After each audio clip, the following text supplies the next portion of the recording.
नमस्कार my dear friends. आज आपसे बहुत प्यारी सी स्टोरी शेयर करना चाहता हूँ जो कहीं ना कहीं भक्ति भाव से भरी हुई है। एक बार की बात है कि एक बहुत गरीब बालक जो था वो एक संत के आश्रम में पहुँचता है और संत से कहता है कि मेरा जीवन में कोई नहीं है, क्या मैं आपके आश्रम में रह सकता हूँ। संत ने कहा कि तुम्हारा नाम क्या है। उसने कहा मेरा कोई नाम भी नहीं है, ना मेरा कोई है, मैं क्या बताऊँ आपको। तो संत ने कहा अच्छा ठीक है, आज से मैं तुम्हारा नाम रखता हूँ और तुम यहाँ रह सकते हो। यहाँ की जो भी छोटे मोटे काम होंगे वही तुम देखते रहोगे। वहीं रहने लगता है।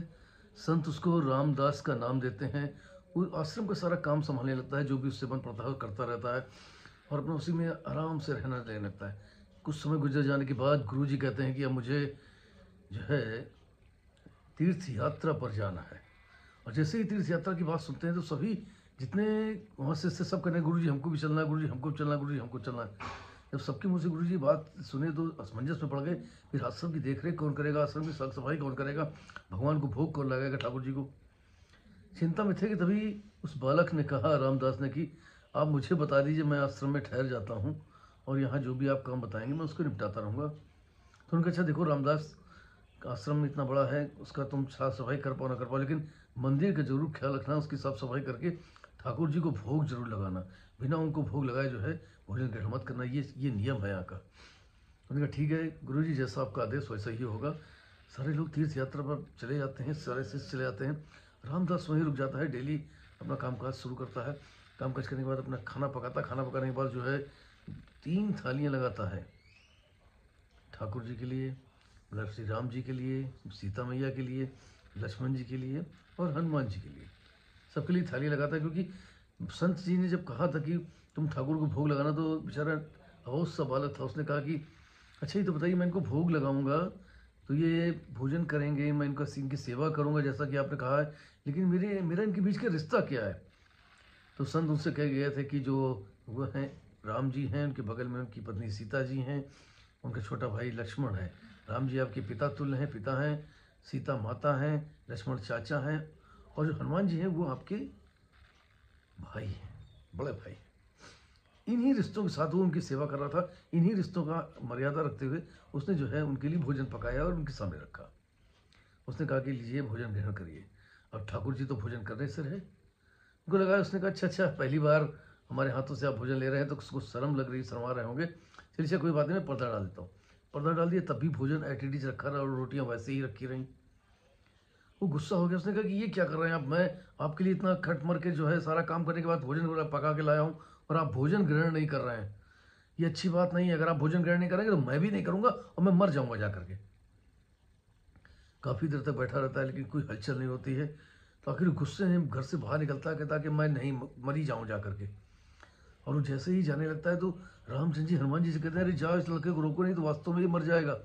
जैसे ही वो खाई से कूदने वाला था तो हनुमान जी उसे पकड़ लेते हैं। उनसे कहते हैं आप कौन है, मुझे क्यों पकड़ा। अरे उनका इतनी जल्दी भूल गए, मैं तुम्हारा बड़ा भाई। हाँ उसे याद है, अच्छा अच्छा आप हनुमान जी बड़े भाई। तो उन्होंने बताया कि भोजन क्यों नहीं कर रहे। अरे तो उन्होंने कहा कि भगवान ने आदेश दिया है कि सारे लोग मिल के भोजन करेंगे, अपना भी भोजन लगाओ, साथ में भोजन करेंगे, इसलिए नहीं कर रहे थे।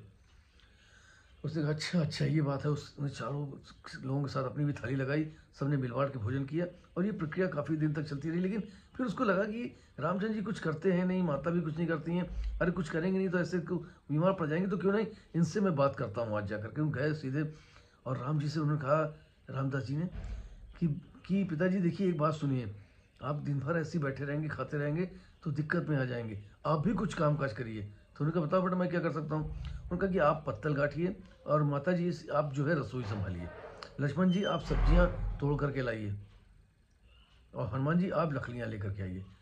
सबको उन्होंने अपना काम बता दिया और आश्रम की सफाई में लग गया। अब सब अपने अपने काम में लग गए।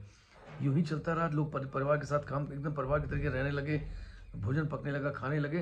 कुछ दिन के अंतराल के बाद जो है गुरुजी जब वापस आए तो देखा एक भी मूर्ति जो है यथास्थान पर नहीं थी, मंदिर में नहीं थी। जब से मंदिर में को लगा ऐसा तो नहीं रामदास ने सारी मूर्तियां बेच दी हूँ।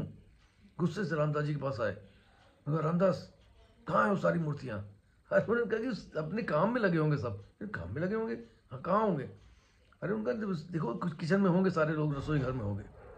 रसोई घर में जैसे ही संत जाते हैं देखते सीता माता भोजन पका रही थी, रामचंद्र जी पत्तल बना रहे थे, हनुमान जी जो है लकड़ियाँ सुलगा रहे थे।